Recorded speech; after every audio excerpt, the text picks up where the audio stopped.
Season 19 of Spec-5 World Tour rolls on to round 2 at VIR.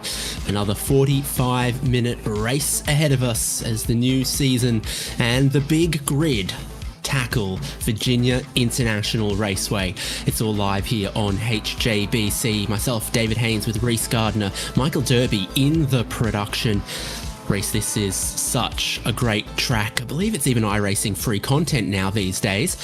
We are going to see some great racing tonight. Yeah, that we are. The track here at VIR has played host to sports car racing since the 1950s, and it's perfect for the Global Mazda MX-5 Cup. We are running, of course, the full course, which means we have that long blast down Madison Avenue. We're going to be seeing some slipstreaming going on down that and the start-finish straight, but plenty of pitfalls around here, particularly through the S's, through NASCAR Bend and the run into Oak Tree. It's going to be an action-packed first round of the new season. Yes, indeed. 20 turns, and a lot of them are through the S's, the famous roller coaster, of course. 45 minutes ahead of us, and qualifying about to begin. I'm seeing 38 Global Mazda MX-5 Cup cars ready to go. So that is a very, very healthy field. A few more drivers have had the sorting hat placed on their head to put them in either pro or open, the two divisions of this championship. So Michael Tuck, it looks like, open class. A few other drivers put into pro. Ulysses Cruz into open. Cameron Coolbeck, I think, was already pro, but we're just a couple seconds away from opening up qualifying, which is going to be 15 minutes and 4 laps. Track conditions are looking early morning, very cool, and that can affect how drivers approach their 4 laps of qualifying. Yeah, certainly could. I will correct myself. Second round of the new season. We had round 1 last week at Daytona. But yeah, the cool track temps should certainly play into qualifying nicely. Likely going to be seeing drivers stay out in the session. Some tracks, depending on temperature, they'll go out for a lap and then reset and go for another, but I think we're going to be seeing all drivers commit to a full 4-lap run here. Only 20 degrees Celsius on track at the moment, and we already have cars out. We sure do. It's our poster boy for this round, Michael Chase. He's in the YouTube thumbnail, going through that corner just up there, but here is our winner from a week ago, and definitely therefore the driver to watch, Brandon Hawken. At the end of last season, he really came on strong. He's carried that form into this new season, and he's just getting onto his outlap. Joshua Soto a little bit further around through the lower S's at the moment. Gosh, this is about as good as it can get for racing, surely. Visibility, great. In the early morning, air still cool, track still cool. This is going to be very quick times. Oh, it certainly is. Well, let's see then how close they get to their practice times. 2:05.9 is the quickest time that Joshua Soto was able to set in practice. No one else dipping below 2 minutes and 6 seconds for a lap time. So got to wait a few more moments for them to officially start their hot laps, but we will be seeing a lot of hard driving going on here as they try desperately to set a good banker lap for the grid today. Noted Claro fan Jared Collins here trying to promote the flamin' hot Cheetos. And he's just approaching the roller coaster now, slowing the car down to the crest of the hill and just feeling out how the tyre preparation has gone. They start quite cold. The peak of the grip is not immediate, takes a while to build into them, but then they'll reach a temperature where they're at their best, and then they'll go beyond that if you keep pushing them. with 4 flying laps around this over 3-mile road course. That very well could happen by the end of qualifying. Where's the sweet spot? Is it lap 2? Is it lap 3? Is it lap 4? Jared Collins is just going to begin his first flying lap right now, breaking into the first hairpin. I see different lines happen here sometimes as the corner opens up a little bit on the exit post the apex, but just keeps going. So Collins stays pretty tight on the exit there, and then it's 3 left-hand apexes in a row right here. Got to mind those track limits. I reckon he's good there, but of course track limits are always the scourge of a qualifying lap. They are, but VIR a bit more forgiving than you'd think. You can put your car all over those yellow and green curbs, and from what I've seen, the green painted asphalt runoff beyond a couple of these curbs is totally fine to use as well. It's the grass that you have to be more worried about, especially through this section, especially with those thin curbs, the small grey concrete curbs. They are preserved from the way the track was before its most recent upgrades, and it does mean these combination curbs that you do carry a bit more speed through the turns than you used to be able to on the original version of the track. Jared Collins will be flat out right now, heading towards the roller coaster. Water tower on the left seems to supply water and cell phone connectivity these days. It's just solo in qualifying, so there's no slipstreaming or anything like that to be had. It's basically time attack format here, but then the strategy of all of that will come in so strongly during the 45-minute race, as these cars really do like to pack race. Hog pen, big compression, lots of grip through there if you're willing to trust it. And we're about to see some of our first lap times to kick off this qualifying. Jared Collins will be one of the first. Decent run from the final corner past the pit lane to the timing line just there underneath the gantry. As Jared Collins goes to first, it doesn't last for all that long. Thomas Bellerman will eclipse it. Yes, Thomas Bellerman, who still had his race control tag from last season at the first round. That has been fixed for this second round, and he's looking mighty quick. Brandon Hawken, the championship leader, as things stand, is not quite as on the pace as I thought he'd be. Maybe he's building up a little bit more of a run here, and we'll see some big improvements from him in the laps to come. But at the moment, 4th in the standings. We'll see what more he's got coming out of this. Daniel Arthuzo, meanwhile, is 2nd place in open. Eladio Flores, and the number 6 is currently number 66 is currently P8 overall, and in pole in the open class. It's looking like some pretty close competition there.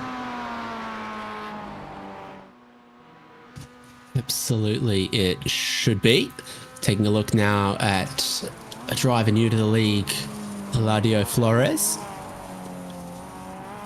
Does that look like a new livery to last week? He's gone through Oak Tree a little bit sideways there. I'm not sure that's a great exit, but there's still laps and lap times to come. Most drivers now just beginning their second flying laps. A few drivers have just aborted out of their second laps though.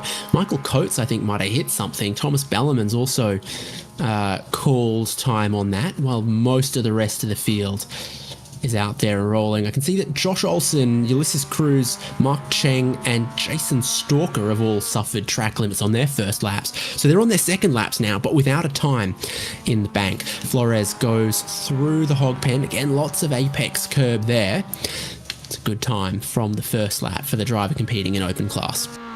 And we'll see what he can do on this particular run here. It appears that Eladio is actually a pro class driver, but his in-sim tag has not been updated, so a little bit of confusion there, but his time is a little bit slower. We do see Brandon Hawken and Camden Hibbett actually moving their way back up. Camden Hibbett to 4th place. Odyssey Adams doing his best to go to 11th. And Jason Stalker managing to take open class pole. 8th place now, elevating himself up.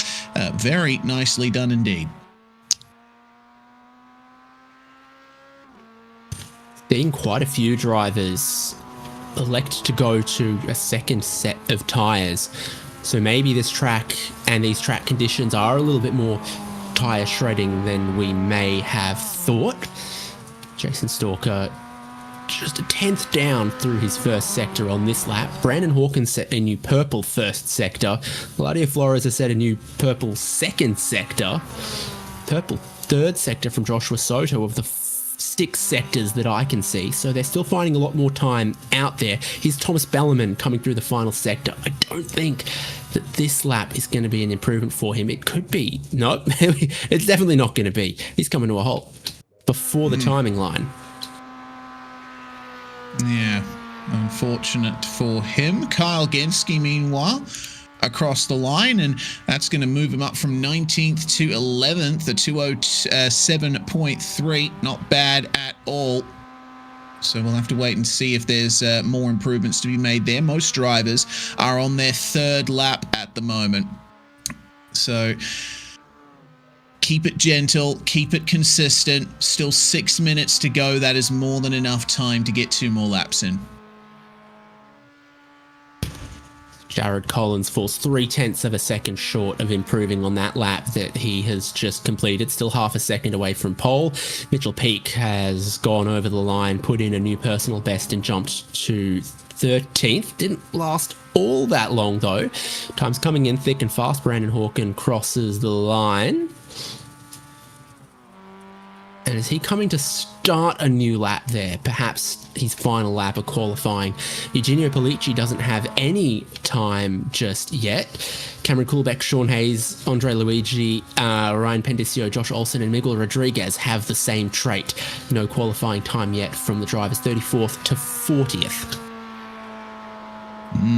So here we go then, as that's a big improvement there from Pollicci. First time on the board, and it's good enough for P7, a 207.0. And considering the pace improvements that we've seen from a lot of drivers as their stints have gone on, I think we'll be seeing a little bit more from Eugenio before the session's out. Here's Sean Hayes on his first flying lap of the session. So it's all personal best sectors because it's his first time flying through all of these sectors. And the lap time does not count. Outlap, potentially, I think, actually, for Sean Hayes. So he's just going to squeeze around to get 2 flying laps in, I think. Lap time's just over 2 minutes, and there's 4 minutes 30 left on the clock. Kyle Genske is 13th. Thomas Bellerman still up top. Half a second on Michael Chase, Jared Collins. It's all super close between about 2nd and 8th, but Bellerman somehow has half a second on everyone. Yeah, this is quite the advantage that Bellerman enjoys. Andre Luigi putting in a time good enough for 32nd place on a 209.9. We'll be keeping an eye out for further improvements from him. Still got a bit to go. Mitchell Peake makes a slight improvement up to P13. He is the next driver to get onto a 207.3, only 1,000th of a second slower than Eladio Flores, and 4 thousandths faster than what Kyle Genske's managed to run at the moment. Keeping an eye on Mark Kruger as he comes through the final sector. It's a very challenging set of corners through Roller Coaster and Hog Pen, and let's see if the 208.2 is going to stand here for Mark. This is his last lap, and he'll be running his way towards the start-finish line, hoping that he has what it takes to move himself up here. 208.2 to beat open class pole, a 207.2, and it looks like that's not going to be an improvement for Kruger. 2/10 off in the end. Michael Chase also a 10th short of improving remains in second place for the moment, but third, fourth, fifth, sixth behind him are all parked. They're done. So if someone's going to jump him or Thomas Bellarmine, they're going to have to come from a long way back. Maybe about to see the first lap time for Sean Hayes. He's still got time on the clock to complete another after this as well. And only counts to put him to 31st on his first lap. 209.4. Looks like he's just building for the moment. Thomas Bellarmine's back out there, meanwhile, starting his final lap. And, I mean, does he even need to at this stage? He's got half a second on everyone else. It's an incredible advantage that Thomas Bellarmine enjoys there, but I guess a little bit of extra track time couldn't hurt. Certainly not. Michael Coates, if you do that during the race, you're going to get an unsafe pit entry. That's something we know about this track. Yeah, don't cut across that green and yellow striped divider. It's going to have quite an effect if you decide too late to come into pit lane. Peter Rusokis as well, looking for a run into the pits here. He's already completed all of his laps. You see what I see as well, so it probably is going to be practice the pit entry for Peter Rusokis. Eugenio Pellicci is now up into 8th, and he's got some purple sectors on this lap he's on right now. A little bit of a cloud came across, and I wonder if that's been beneficial late on in this session. Pellicci also can be a bit of a monster in qualifying as well. So combine that, and this could be a good lap late in the session. Eugenio Pellicci will jump up into 5th. Very nice. 206.8.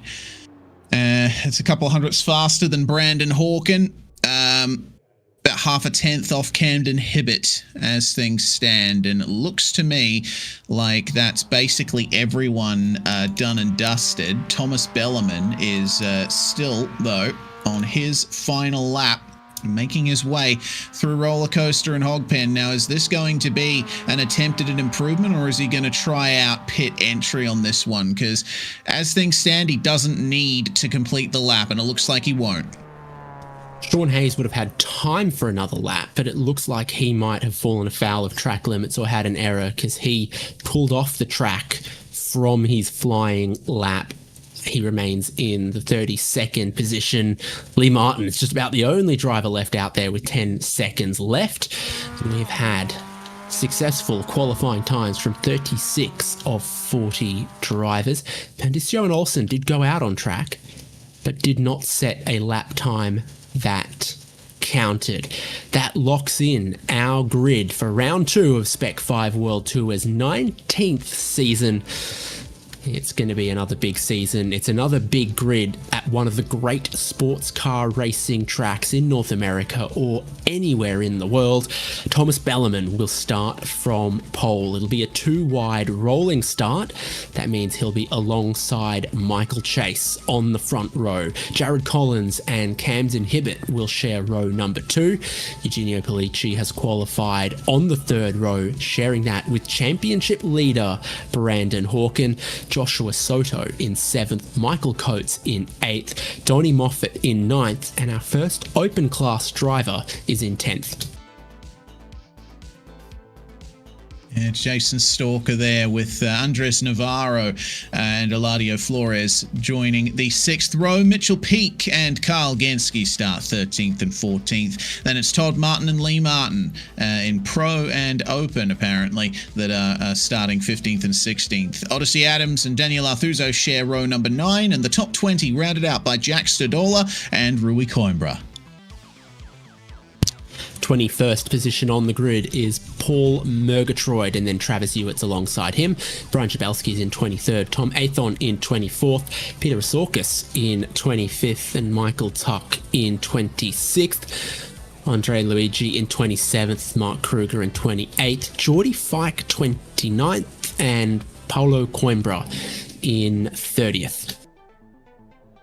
Starting in 31st place, Ulysses Cruz, and Sean Hayes joins him on the row number 16. Mark Cheng and Glenn Blanchard, 33rd and 34th. Jake DeGrand starting in 35th place with Kerry Boswell alongside. Then Cameron Coolbeck, Ryan Pandicio, Josh Olson, and Miguel Rodriguez round out our 40-car field. Remember, Rodriguez, though, did not make an appearance in qualifying, though he was here in practice. Let's see them all take to the start then as the pace car is pulling away, make their way out onto the racetrack, and we will have a nice slow motion tour around VIR to come. Now, I don't recall exactly, but I think we had the Porsche 911 GT3 Touring as the pace car at Daytona, but it's definitely the BMW M2 today. As we've had one round of this 15-round championship, let's take a look at where some of the points stand at the moment. Brandon Hawken with the race win at Daytona and also collecting 2 bonus points. That can be from pole, it can be from most laps led, it can be from minimum incident points. All of those little things can stack up in addition to the 100 points for a race win. So he has 102 after one race, leading Eugenio Pellicci and Thomas Bellarmine, then Michael Chase, Joshua Soto, Michael Coates, Mitchell Peak, Thomas Fisher, Mike Oswalt, and Donnie Moffat. That's pro class. Meanwhile, in the open class, Jason Stalker, with a big points advantage, was able to latch onto the back of the front slipstreaming pack at Daytona, and now has 22 points over Mark Kruger, with Paul Murgatroyd only a further 7 points behind. Arthuzo and Pandicio, 43 and 41 respectively, very close between them and Jake DeGrand, with Olsen, Brocklesby and Martin rounding out the open class for the moment. 9 of them scoring points at round 1. There's a few more here at round 2. Well, we're halfway around that formation lap now before we get underway for 45 minutes of racing. It's a capped fuel tank, so we will be seeing pit stops from everyone somewhere in the fuel window in about the middle 15 minutes of the race. So typically the first 15 is about setting yourself up, the middle 15 is the pit stop window, and then the back 15 is racing it home. Not that pit lane though, although you can drive into it. The pit lane speed limit still applies there. So don't speed cutting through that, you will get penalised. That front row is Thomas Bellarmine and Michael Chase. Brandon Hawken on that third row alongside Eugenio Pellicci. Some of the drivers to watch. And who's actually on the formation lap? It looks like all 40, including the drivers without qualifying times at the tail of the field. Good to see. We've got an absolute bumper grid here at VIR. And 45 minutes of racing ahead of us, which includes a pit stop.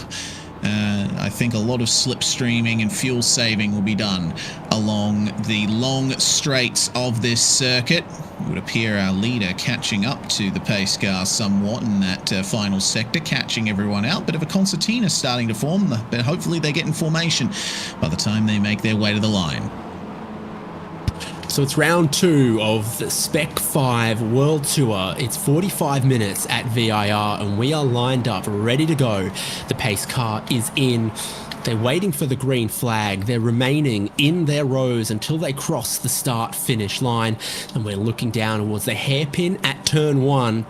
Heaps more concertina happening behind Sean Hayes at the back of the field there as the green flag waves and we get underway.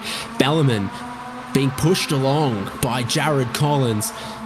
Michael Chase on the outside row getting caught a little bit behind, but now they have to break in towards turn 1, still keeping 2 rows mostly as we get underway. 3 rows, 4 rows beginning to happen a little bit further back, getting the opening lap underway. Cameron Coolbeck and Miguel Rodriguez are not on the grid. It's 38 MX-5s on this opening lap. Yeah, looks like no start from the 39 and the 4. But things are starting to get a bit leery here. I see a spin further back. Mitchell Peak has some problems as well. So they're all the way at the back of the field now. And we'll get a quick replay of that. That's Mitchell Peak going round, and looks like a bit of contact, maybe tipping him into a spin in NASCAR Bend.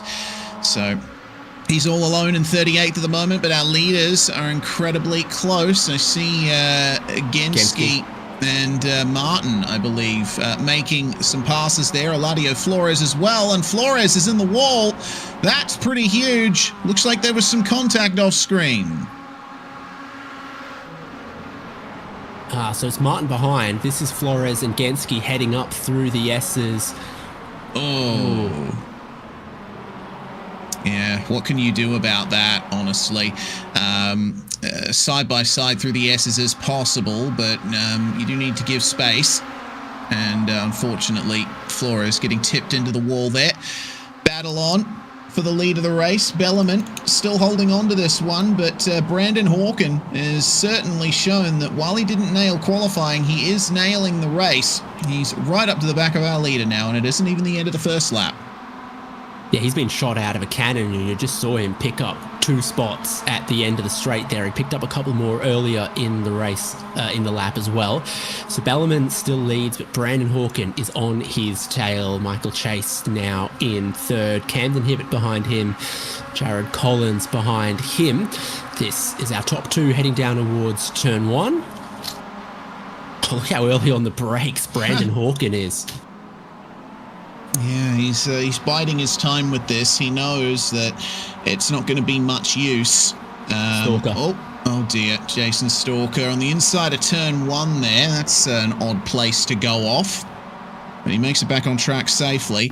Yeah, interesting that, I'm sure Hawken's aware that the slipstream's so strong, it's not going to be really worth it trying to make the pass now. He could still save fuel and help to alter his pit stop there. Now, what happened to Stalker? Oh, just outbraked himself and gone to the back of the car in front. They were all beginning to stack up a little bit as well, and he arrived into it, spun himself out by the looks of things, climbing up through the S's. Nothing to separate Bellarmine, Hawken and Chase as our top 3 cars. Looks like Jared Collins has been pushing Camden Hibbett a little bit to try to catch this. And our top 9 appear to be a leading pack, as down the inside of Oak Tree goes Brandon Hawken for the lead of the race with a massive slide out wide into the dirt on the exit. That is not going to maximise his run onto the straight.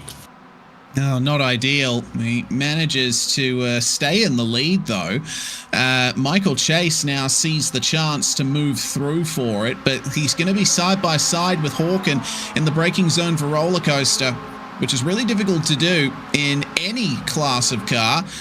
How much does Hawken want to defend this? Evidently quite a bit. He's going to keep the inside into the complex, but Michael Chase has moved back into 2nd and all of that.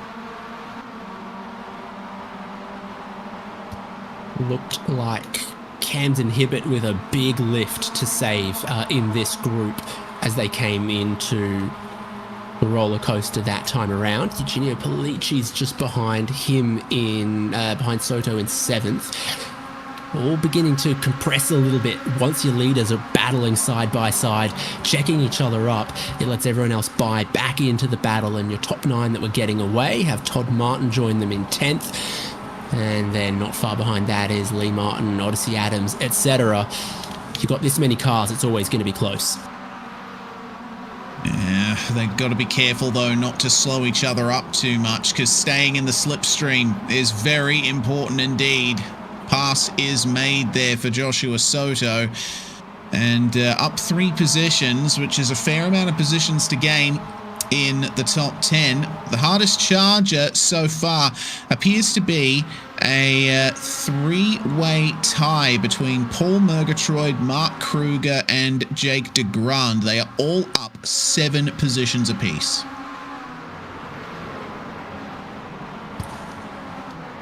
That they are. Todd Martin's up 5 though, 15th to 10th. That's pretty impressive. Brandon Hawken obviously from 6th on the grid to the race lead. You can't make any more once you're there. So that's a solid effort from him. We've had a fair amount of chopping and changing happen. It's much tidier through Oak Tree this time for Hawken as he leads the race. And now you've got a couple more decisions to make in the shoes of Michael Chase and Thomas Bellarmine, etc.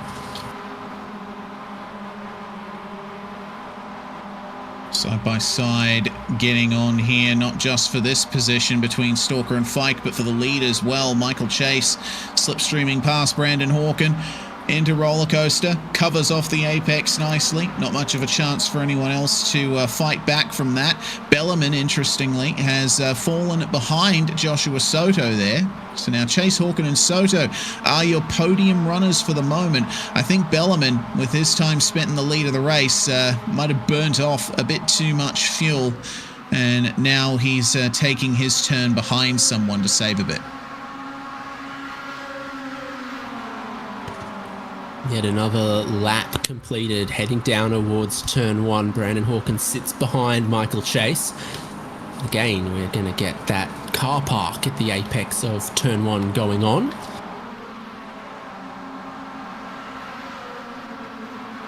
Yeah, not a spare bit of track to be found between your race leader and Jack Stadola in 15th at the moment. So there's going to be a couple of open class battles playing out in this leading pack once again. Todd Martin, Lee Martin, Paul Murgatroyd, Jack Stadola are all in place and in play for a good open class points result. Yeah, that they are. It's going to be a tight fight. And this is where Murgatroyd and Stadola are, all the way at the end of this train. It's it's typical MX5 racing here. Everyone gets in that long line and tries their best to stay in it. Gap goes over about a second or so and you lose the full potential of the slipstream, which is why you're seeing drivers being a bit sparing with their maneuvers here. It's not diving up the inside at every opportunity. You got to think about the long game here. We're looking at Carl Gensky and Paul Murgatroyd coming out of Hog Tree, picking up speed, the longest full throttle blast, and it's playing out in the race lead as well. Oh, as they go 3 wide. Okay, Hawken, Chase, and here comes Joshua Soto to the inside. Has to brake very early on that line. Brandon Hawken takes the race lead, chops through the roller coaster. Michael Chase back to third. Joshua Soto squeaks up into second, but now they're going to be side by side just behind that. Michael Chase gets second back as Joshua Soto was a little offline. Bellarmine's back in fourth.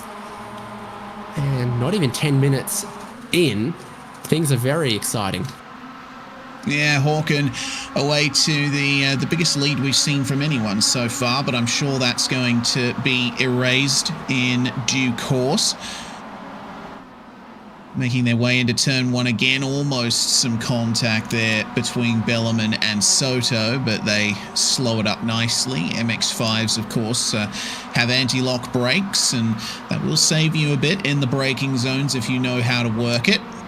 For the moment, we are nearly 10 minutes into this race, and it's still not an entirely clear picture of who's going to be on top.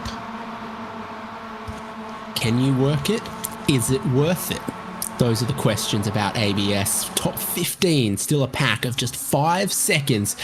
So every 3/10, you're going to see another Mazda right here going underneath the bridge that accesses the infield. I remember when it used to say Nissan on that bridge, and then it had the...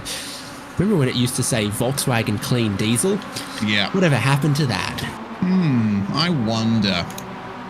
Mystery for the ages.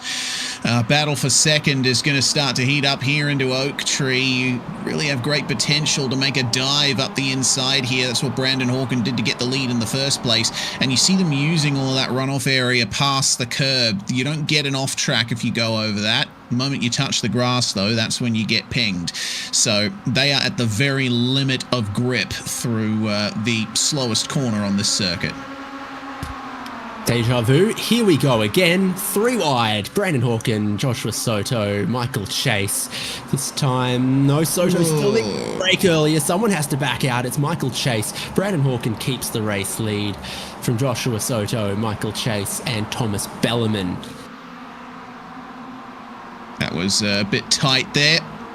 But Michael Chase deciding discretion is the better part of valor, and he will... try to fight another lap, dragging Thomas Bellarmine, Jared Collins, Camden Hibbert, Eugenio Pollicci with him. Soto getting into the lead, and Brandon Hawken is going to let him have it. A slight lift from the number 98. Once again, thinking about the long game here, but maybe not in the case of Chase and Bellarmine. Bit of trading between them. Hawken getting the run out of turn 1 meanwhile. He's going to try and get back past Soto at NASCAR Bend. Now, you love to see this if you're in 10th place, but it's a little stressful if you're in 3rd, 4th, or 5th, seeing the leaders go side by side, cost each other time, and not pull away from the rest of the field. You'd love to be part of a 5-car breakaway, but it is just not happening at the moment. Paul Murgatroyd has a slowdown penalty in 11th place for cutting the track, so he's done that somewhere in the last sector. Easiest place to do it. Lee Martin and Paul Murgatroyd swapping spots there, and looks like Murgatroyd's continuing to fall behind here. Adams has gotten past him, Genski, and now Jack Stadola trying in the teal and grey number 406, but unsuccessful in getting that done. So Murgatroyd is saved from going to the very rear of the train, but this is the full train that goes all the way up to the lead there. It's the top 15 covered by some 5-6 seconds. Would you say 5.06? I would, and shrinking as they're going down the straight here. No more 3 wide. We stay single file heading into the roller coaster this time. Brandon Hawken leading. Ulysses Cruz has just run into a bit of an issue. Oh dear. Okay, I see where this is going. Exit of the S's, slight tap with Sean Hayes, and oh dear, that is some big ping pong effect going on there. And unfortunately, that's Ulysses Cruz out of the race with heavy damage. Back at the lead of the race, because when they're battling like this, how can you look anywhere else? But there are many other battles happening through the field, like for 16th, for 22nd, for 28th, for 31st. Everyone really having a boxing match all through the field here at VIR. You've got slipstreaming on the front straight, slipstreaming down Madison Avenue, even slipstreaming up through the S's in cars like this. That sure looks like Jason Stalker trying to cut his way back through the field here after we saw him spun at the apex of turn 1 earlier. Side by side for Jabelski and Athon, and Athon provides a return hip and shoulder. Oh, well, Tom Athon and Brian Jabelski will rejoin, and it looks like Athon's going to redress it there, but whether or not he has damage remains to be seen. Jabelski now back to square one, basically, 1 position down from his starting spot. So drama happening almost everywhere you look. Drivers that will be looking to try and move their way forward. Mitchell Peak down in 27th. Remember, we saw him spinning on the first lap through NASCAR Bend. He'll be trying to make his way up. And Jason Stalker, of course, down 11 spots for the moment. Hawken and Soto, they're up 5 positions each, battling for the lead here. And it looks like Soto is going to just play the game for the moment. We are now about to reach the pit window, though, David. And the question is, if you're in this front pack, you've got 15 other drivers, do you want to be the first to make a move? Speedway rules says no and don't pit alone. So I think everyone in this lead group carries on. It's some other drivers with nothing to lose that I think go for it. So drivers like Stalker or Peak. Yes, so the likes of Brandon Hawken and Joshua Soto here will, I believe, try their best to stay out as long as they can.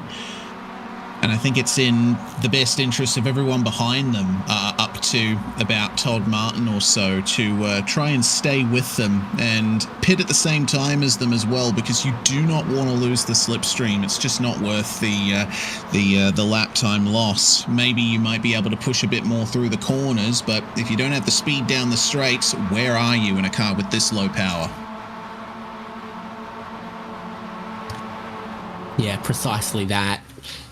you can imagine that some of these drivers loitering around the fringes of the top 10 would not have, and in qualifying did not have, Brandon Hawken or Thomas Bellerman's clean air pace.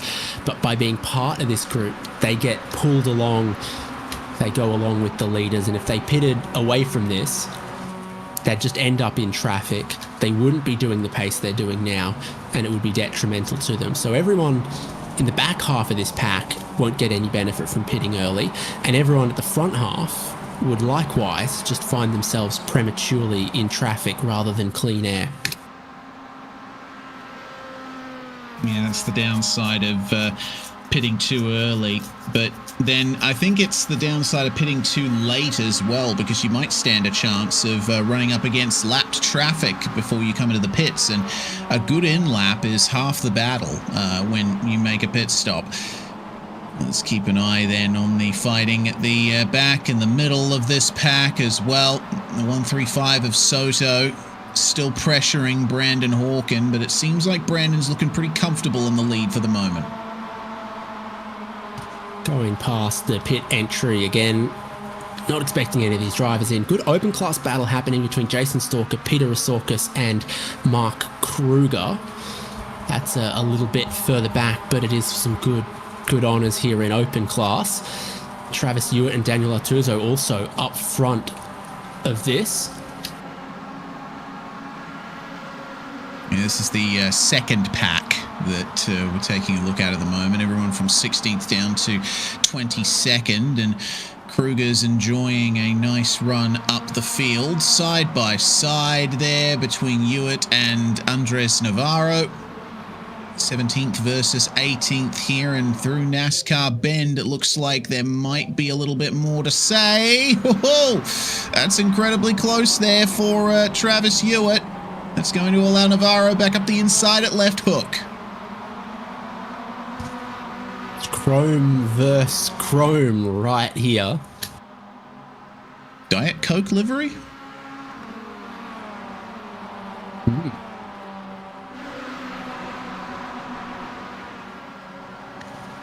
Now heading up the hill. You go flat out in these cars. You get a slipstream, but we've seen you can't go too wide, so it's got some of the characteristics of a straight, but in other ways it doesn't. That makes it very challenging. Blind over the hill mostly into South Bend, and then entering Oak Tree side by side. Don't touch the tyres in the dirt on the outside is a risky thing to do. Somehow Jason Stalker just gets away with it.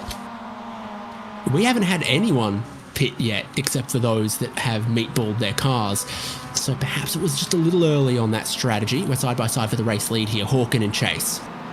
It looks like Chase made a charge to try and grab the lead, but well, he was able to dispatch Soto, but not Hawken. But I think we're starting to see the first hints of how Michael Chase is going to be treating the second half of this. He was sitting back, biding his time for a few laps, and then made that charge forward. He thinks about doing it again at turn one, poking his nose out. But looks like Brandon Hawken is quite content to brake as late as he dares and keep his line there. And the order will stay the same for the moment. First pitters further back, though, Brian Jabelski and Mitchell Peak. Yeah, it's drivers with nothing to lose, isn't it? So maybe they think they can get a bit of a tyre advantage and that they're not gaining any time being in the packs that they are. That's the thinking that would lead you to pitting early. The opposite being, if you're part of the lead pack and you're gaining, you don't want to cut that short. It looks like the lead pack has been split up a tiny bit. Adams, Murgatroyd, Martin and Stodola no longer on the tail of Kyle Genski. Brian Jabelski exits pit lane. We might be heading towards a leading 11 now. Interesting to note that Mitchell Peak did not take tyres in the pit stop. Brian Jabelski took left side tyres, which makes sense for a track in a clockwise direction. But yeah, interesting to see that Peak didn't change any of his rubbers. So just getting the stop out of the way early and getting out of the traffic. Depending on what the leaders do here, that next group of 4 cars could catch back up to the leading pack. Joshua Soto has his nose in front for the race lead, but seems uncomfortable sometimes breaking deep from that line into the roller coaster. He will go around Brandon Hawken for the lead of the race.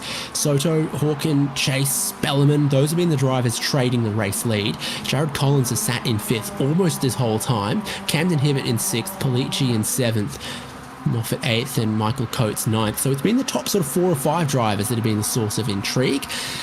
Adams and Murgatroyd both have slowdown penalties. Eugenio Polici's pitting. Adams and Murgatroyd must have both cut the roller coaster. Yeah, that's an interesting one there. Either that or they've had some other issue somewhere down the line. I've gone back to check and I'm not seeing any big incidents from Murgatroyd. Potentially Hogpen. Yeah, it was Hogpen. That's interesting. Car up on the jacks here for Polici. So he definitely got a little bit of tyre service. Now he is underway after 19 seconds of fuel, just a tiny bit more than Jabelski and Peak took, but pretty similar. Everyone's sort of going 18 or 19. Not Peter Rasorkas, though. Ooh, yeah. That's an outlier, isn't it? 13 and a half seconds in the pits when we're expecting stops to be at least 18 seconds. So either that is a strategy masterstroke or a terrible mistake from Peter Rasorkas. I guess we'll have to wait to find out which one it is. Tom Athon, 21 seconds. So most of the pit stops are between 18 and 21. Not Peter Rasorkas' 13. Joshua Soto leads the pack, now trimmed down to just 10 along Madison Avenue. Tiny bit of traffic presenting itself out front. Brandon Hawken closing in the slipstream behind. Michael Chase 3rd. Collins has sat in that 5th place this whole time, and he must be counting on some fuel saving. Yeah, he must be.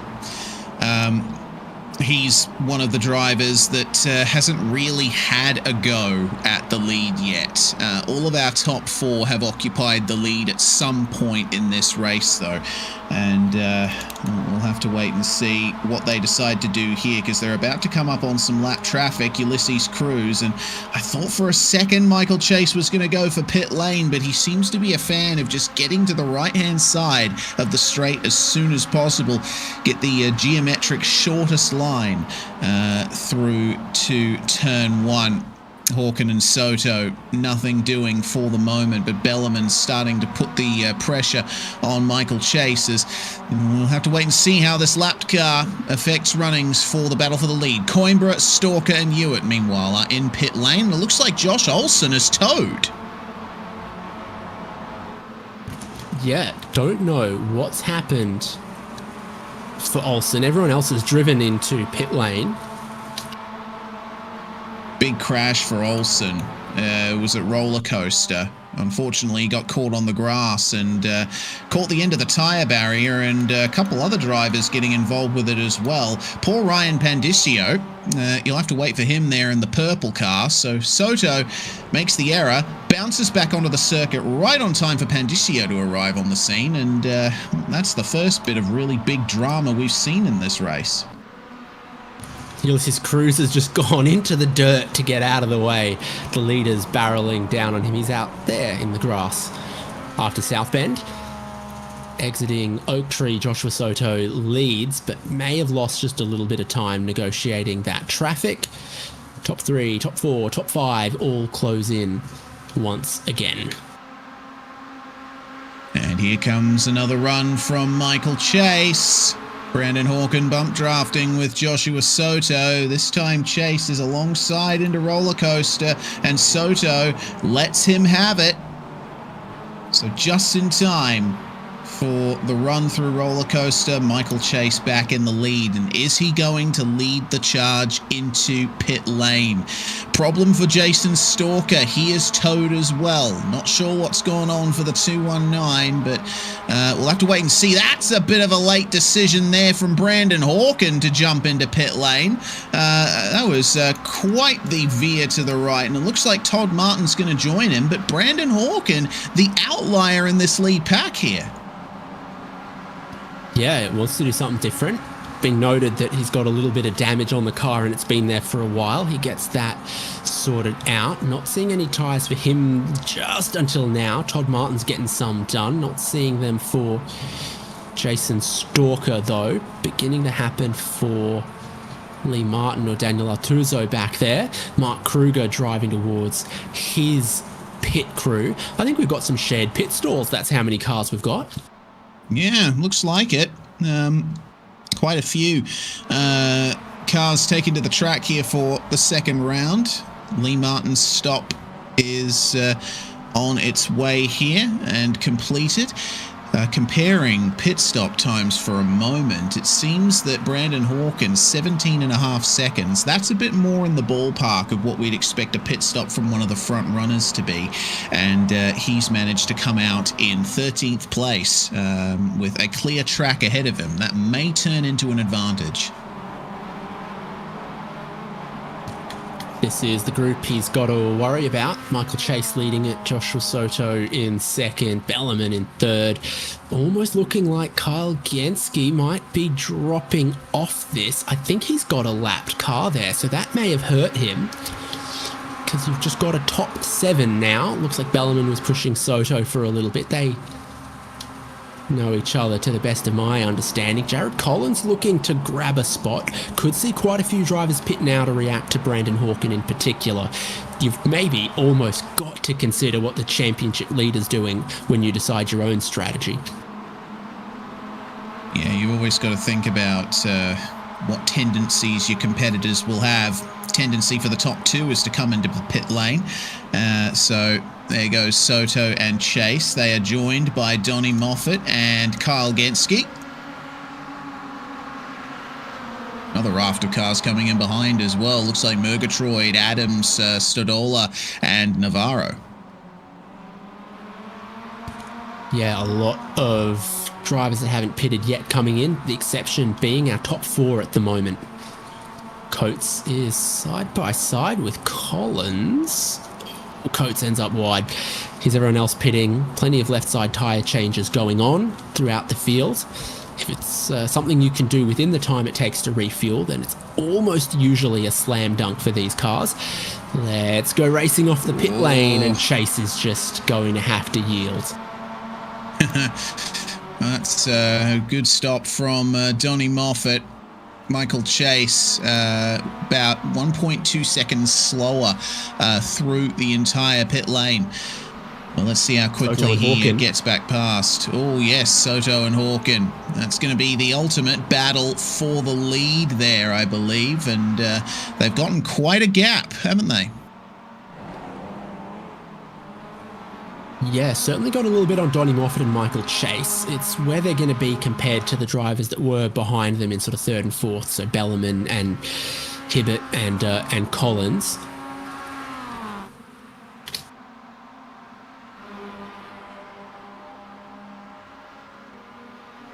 They're bump drafting along here, so Camden Hibbert pushing his friend Thomas Bellerman to try to make sure their overcut strategy works as best as possible.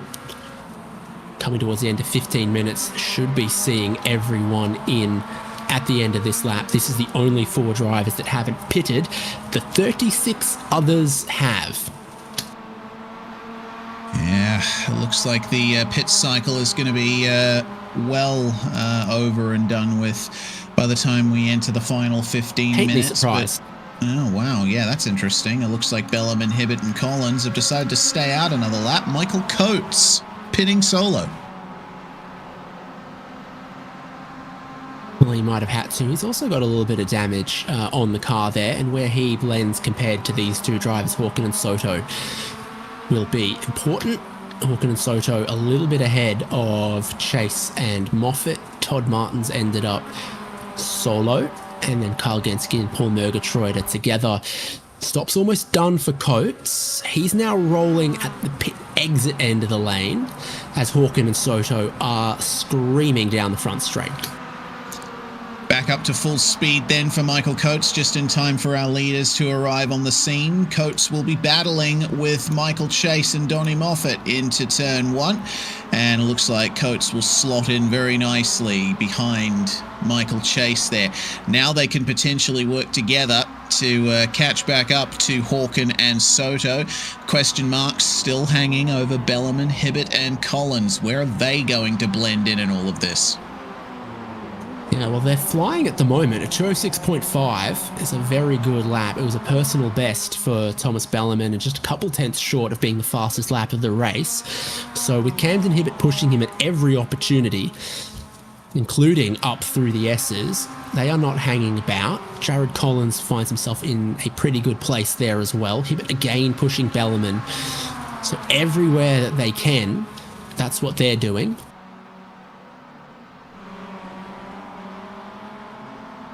Yeah, they're working together very nicely. But surely now is the time when the fuel tanks are about to run out, and they'll have to get that splash to get to the end. All over the curbs at Hog Pen.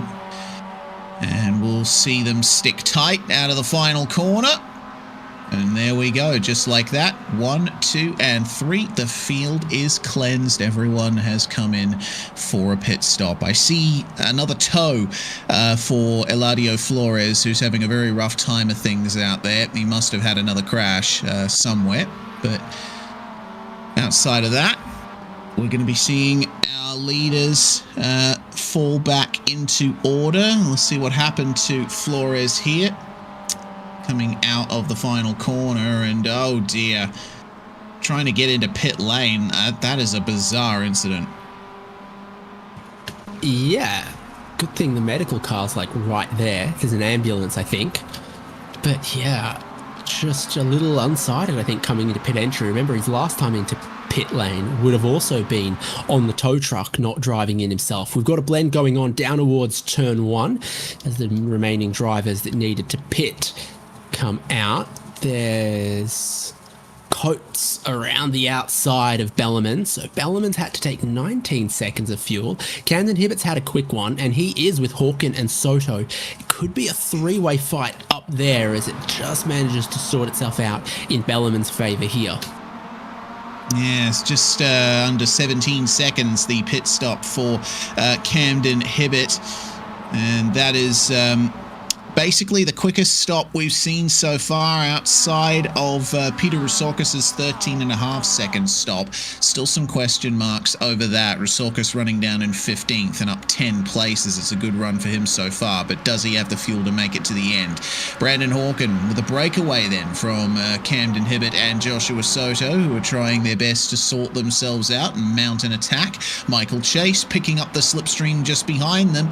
This could be the start of the run to the finish here for Chase, and maybe the run for the win if they can work together and catch back up to Hawken. Soto had a mistake a couple corners back, had a bit of a slide. Camden Hibbett got past him, gives Brandon Hawken this almost 1 second race lead, which I feel like won't last based on the caliber of drivers behind and how hungry they'll be. And Joshua Soto immediately puts front bumper to Camden Hibbett's rear bumper to try to cut 2 tenths out of Brandon Hawken's lead on the way to roller coaster. Will probably continue to do that. Could be 7 cars in this lead pack heading into the final 10 minutes. Brandon Hawken from Camden Hibbett, Joshua Soto, Michael Chase, Michael Coates, Thomas Bellarmine, and Donnie Moffat. Jared Collins didn't have quite the quick stop I thought he might have been primed for, and he has rejoined just a little bit adrift. And even his lane transit time for his pit stop time is a little bit slow.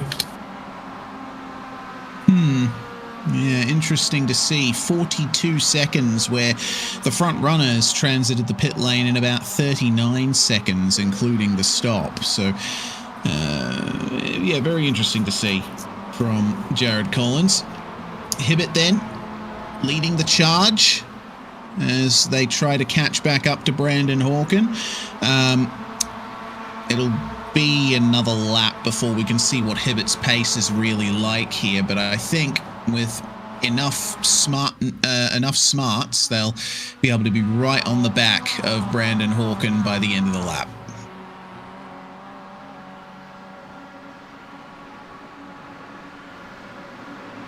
So it ought to be Paul Murgatroyd leading Open Class from Lee Martin, Peter Resorkis, Todd Martin, the champion of Open Class from last season, probably promoted, we thought, perhaps erroneously listed in Open Class at the moment. A few drivers kicking up the dust through South Bend and now battling side by side through Oak Tree.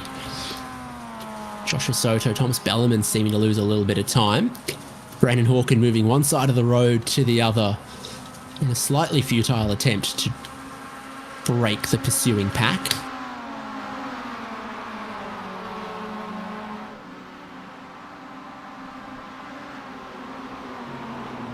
I love watching that angle when they go through the dip and start braking for roller coaster, how on the limit they are. It's a very difficult entry. You've got to trust in your car through this entire section. But the feeling when you get on the power here out of Hogpen and you know that you've nailed it is one of the best feelings in the world. Now the train is forming up. It's a proper caterpillar as they chase down Brandon Hawken. 4 laps remain. Approximately how hungry, with 4 laps remaining, do you think the caterpillar is? That is the question. He probably could go for a plum, maybe an orange, get a couple of vegetables in. But I think if they are to start eating now, they should do it slowly. They don't want to be swarming all over the back of him right now. That'll just open up a lot of opportunities for Hawken to respond. Yeah, that lead that had sort of sat around a second, 8 tenths, down to 6 tenths now. Hibbert, Soto, Bellerman in behind there. You can see Jared Collins just back on his lonesome, and then Todd Martin, then Eugenio Pellicci, Paul Murgatroyd leading Open Class by the looks of things, just in behind Eugenio Pellicci, Carl Genski and Odyssey Adams. Everyone's a little more tidy heading over South Bend that time, but Bellerman's going to look to the inside here. Oh, and it tricks Soto into running out very, very wide. He'll be unhappy with that. He'll want to stay with the pack if he can. He's lost a lot of momentum, though, with that little off-track excursion. It's weird because it looked like he would have been able to maintain his place on the track. There was space. I think he was just caught out a bit by the move from Bellerman and went way too wide. Camden Hibbert has slipstreamed past Brandon Hawken and into the lead of the race. So with 3 laps to go, they're going to trade this one a couple of times, no doubt. And it's who's in the hot seat approaching the checkered flag. Brandon Hawken looks to go side by side to take it back. Thomas Bellerman has a buffet to choose from of slipstream, and he elects to push Camden Hibbert towards turn 1. Yeah, that prevents Hawken from really getting around them, at least in any fast fashion. He will maintain the momentum on the exit, and there's not much for Bellerman to do other than switch to the inside again, because he can see that Michael Chase is right there as well. Any of these drivers on screen at the moment could end up in the hot seat for victory in a couple of laps' time. They just need to keep it clean and consolidate where they are. Oh, car spun there. That's yeah, Olsen. Resorkis. No? Yeah, Olsen. My apologies. Peter Resorkis has just made a second pit stop because 13 seconds of fuel at the first stop was not enough. He needs some more. Also, my laps remaining calculator suggests maybe it's nip and tuck as well. So perhaps it goes one more. Brandon Hawken leading from Camden Hibbert is where Bellerman likes to have a move down the inside if he can. Camden Hibbert has stolen that idea. It's all about your exit off that second part of Oak Tree now. Joshua Soto has dropped off this group. It's a leading 6. We've cut down as the race has gone on from 15 cars to 13 to 10 to 8 to 6. And 1 is the position that Camden Hibbett will hold. Thomas Bellerman pushing him past Brandon Hawken there, and now Michael Chase arriving back on the scene to see that Bellerman and Hawken are side by side for second. And Brandon Hawken doesn't have much of a response there to Bellerman on the inside on the way out of roller coaster. Has to tuck back in and try and set something else up here. Now, with 4 minutes to go when they cross the line, a lap around here taking about 2 minutes and 6 seconds up the front. It's 4 minutes exactly as they come up to the line. We will have 2 laps remaining as Hawken responds here. In spite of the bump draft, he's able to get alongside into turn 1. 3 wide on the exit. Hello. Well, this is going to come to a squeeze at some point. Bellerman, I think, rolls out a little bit to cut back underneath. Camden Hibbett in front. Brandon Hawken round the outside. Had Bellerman momentarily to his inside. Now he squeezes out, heading into these double right-handers that begin the lower S's. Oh, the battling through these sections is crazy. The contact that we've seen, it's just enough side by side into the S's. There is respect given, but a little bit of panel rubbing is to be expected in these cars. Hibbett with the inside through South Bend. Hawken with a big oversteer moment. He holds on to it somehow. He will fall back to third. Michael Chase unable to take advantage of it, but now Hibbett and Bellerman to the front. Gloves off stuff has brought Joshua Soto back into the fray. Is Jared Collins even too far back to get back into this? Because if they're going side by side everywhere, they're going to cost themselves seconds per lap. Bellerman and Hibbett side by side down Madison Avenue. Brandon Hawken in third makes the switch to take us 3 wide for the lead once again from the right to the left. He's now going to lead this race heading into the roller coaster. Moffat, Chase, Coates, Soto all want to be a part of this come the final lap. And is that about to be now? 2 minutes, 10 seconds. Oh, that's around. Moffat. Oh, that's big damage. Should be coming to the white flag now as well. 2 minutes on the clock. Look for it at the start-finish straight. A couple of other cars on the pit lane. This is Cruz. Brandon Hawken taking the white flag with Bellerman and Hibbett just behind. And this is the fight. Hawken will get to the apex of turn 1 first and protect the inside nicely. What response does Bellerman have? Remember, Bellerman, the man who started on pole position for this one, so he'll have to take everything that he learned from qualifying and nail every single apex, brake, acceleration point. Brandon Hawken is pushing super hard up the front. I think that slide might have overheated his tires a little bit. He's struggling for grip in a couple of these corners. Mount those curbs. Straight line as best you can, those lower S's, and that'll set you up for the run that you need. But Bellerman is, I don't think he would want to go for the move here. He'd have to wait for roller coaster to get it done. Set up for the exit of Oak Tree. That's where you'll get it done. Yeah, will this be decided on the way into the roller coaster or from Hogpen to the start-finish line? Jockeying now for position. Almost similar strategies to Daytona a week ago. That's how these cars race. Brandon Hawken leads right here. Bellerman following in the slipstream as Hawken weaves one way and the other, trying to break it. But once they get close enough, this becomes blocking. So you've got to measure it just perfectly. By about now, it'd be blocking to make a move. Bellerman and Hibbett taking us 3 wide in towards the roller coaster. The most speed belongs to Camden Hibbett, and he's going to chop down the inside into the race lead as Hawken and Bellerman make a little bit of contact. But Hibbett leads them down the hill. Can he hold on to it towards the checkered flag becomes the question. Approaching Hogpen, top 3 with their gloves off. Michael Coates, Michael Chase and Joshua Soto sitting in behind as well. Can Hawken get enough of a run? The checkered flag is still a distance away. It's going to be a photo finish, but I think Hibbett just has enough alongside by half a car length. Camden Hibbett ends Brandon Hawkins' winning streak. Wow, the top 3 covered by just under 100th of a second. That was super close. Don't know how they'll feel about the weaving from Brandon Hawken or the contact into roller coaster, but things got spicy at just the right time, just the right heat level for me. Lee Martin finishes 14th there and will finish second in open. Yeah, it was a photo finish there for second, third and fourth in open class between Lee Martin, Jack Stadola and Mark Kruger. That was another 100th of a second covering 3 cars.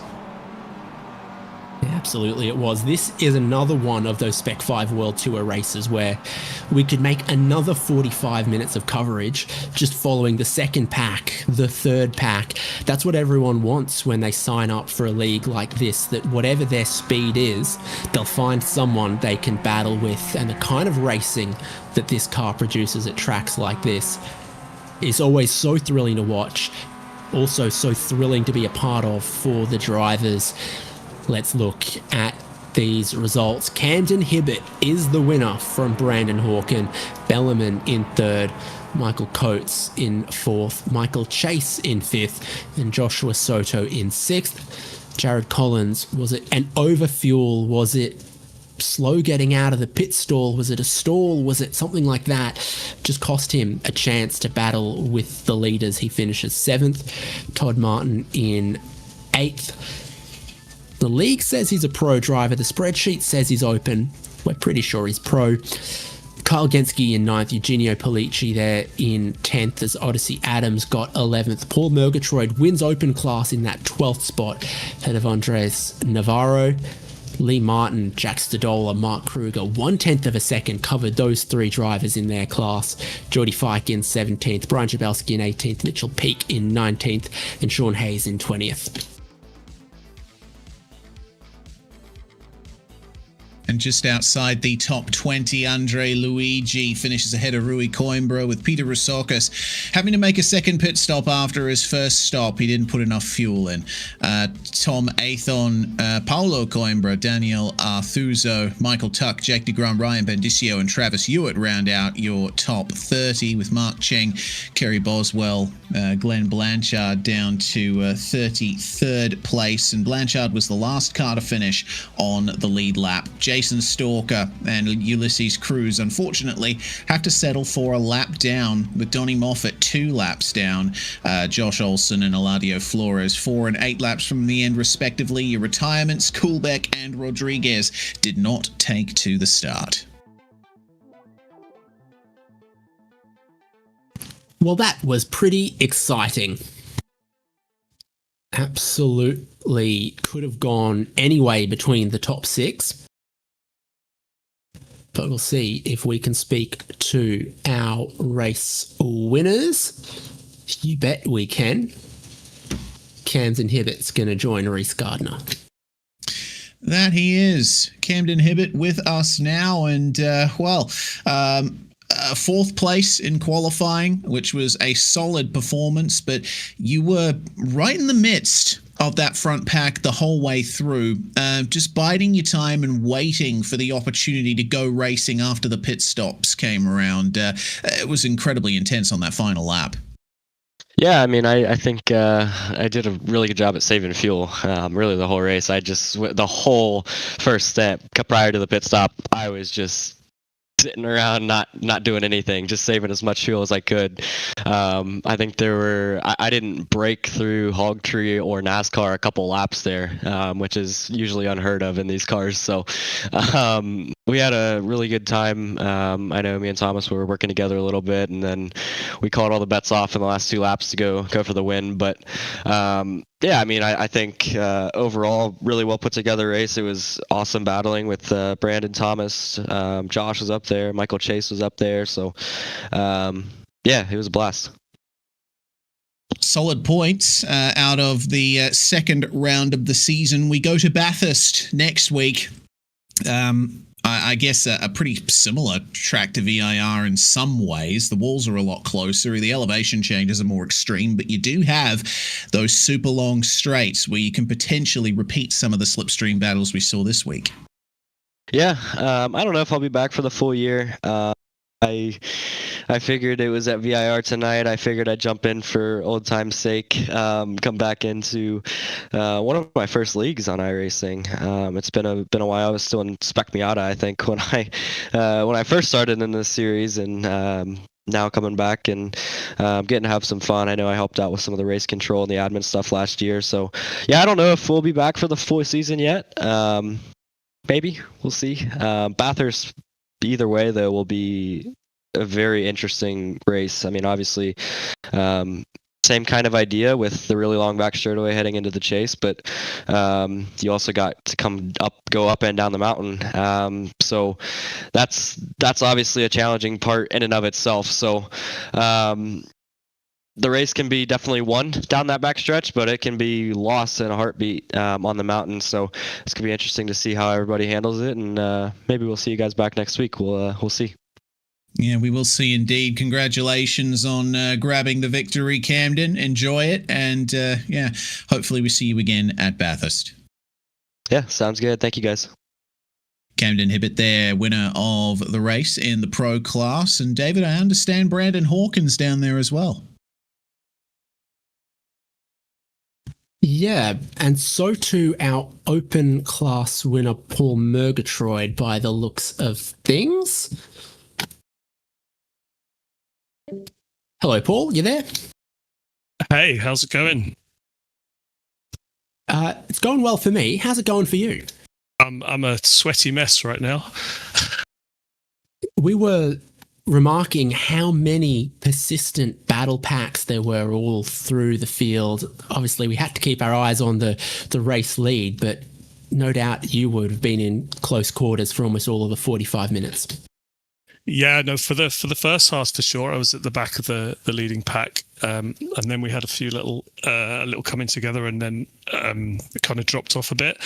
I went in for my pit stop, and I thought I hadn't taken enough fuel, and so I was fuel saving all the way, and I actually found that when I crossed the finish line, I was sputtering. So I'm glad I did a bit of fuel saving, but it was I had some really good races, especially the first stint was good fun, especially good to hang out and race with those guys in my close contact, and thank you to Polici and Gensuke for helping me over the line at the end. Yeah, there you go. If the leaders were 5 seconds quicker, this race might have gone a whole nother lap, and that might have been real touch and go for a lot of people in the field. It's true. It was only 5 seconds quicker. Wow. 5 to 10, but it wasn't that far away. Yeah, and they were fast too, those guys. Amazing drivers. It also will have been pretty quick weather as well. What challenge does that present trying to maximize in qualifying and in the race? Does it get a little tough when there's so much grip that you've got to use? No, I do like grip, and I really like this track. So the more grip I have on this track, the better I am. I find as the track gets hotter, I slide around a lot more. So more grip is good for me. Awesome. Congratulations on the win. What kind of celebrations are going to be in order? Oh, I'm going to spray some champagne around my living room, I think. Hopefully you manage to then get that smell out before next week, and we'll see you at Mount Panorama Bathurst. Yeah, awesome. Thank you, David, and thank you, Reese, for the commentary. So it's really great. Appreciate it. Our pleasure. Catch you in a week's time. You will do. See you later. Great to hear from our winners from both classes at A race that absolutely delivered once again for the Spec-5 World Tour. Camden Hibbett as the race winner in outright and pro. Paul Murgatroyd there as the winner in open class. Another great turnout and great race, Reese. Yeah, fantastic. It's been an awesome start to the season. We've had two brilliant bits of action at two fantastic tracks, and there's yet more to come out of this. Whether or not Camden Hibbett's going to be here next week at Bathurst remains to be seen, but we are in for a treat when we head down under for round number 3, and then Mosport and Suzuka before we have an off week in the final week of February. I'm looking forward to it, David, as I'm sure you are too. Absolutely. Can't wait to bring you more Spec-5 World Tour here on HJBC with Bathurst next week.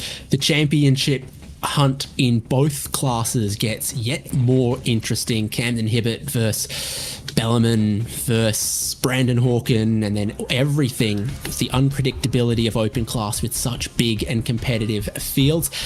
Well done to all of our drivers today. The series admin's turning this new season around quickly and getting us back on board, and we can't wait to see you next week at Mount Panorama. That'll be live here on HJBC. We'll see you then.